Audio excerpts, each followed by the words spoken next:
صباح الفل. ده اول خروج ليا بعد احتفالات راس السنه. هي الناس كانت بتحتفل بره وانا كنت بحتفل على السرير تحت اللحاف وسط المناديل بتاعتي وسط مضاد الحيوي وسط الليمون والعسل والحاجات دي كلها.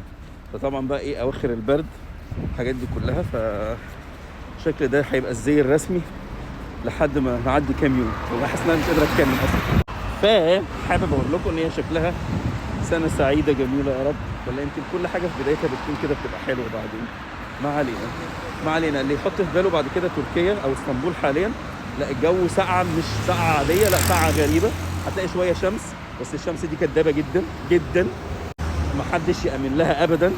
واللي كان جاي اسطنبول يلبس لبس تقيل، يجيب لبس تقيل، مالكمش دعوه بالمنظر ده عشان ايدي هتتمر دلوقتي. انتوا عارفين المشكله في الهواء اللي بيخبط، يعني لما التلج بينزل والدنيا مش هتفضل اهو بتبقى الدنيا دافيه شويه، انما الهواء الجامد ده ملوش اي لازمه. يلا يا جماعه، كل سنه وانتم طيبين، سنه سعيده عليكم يا رب.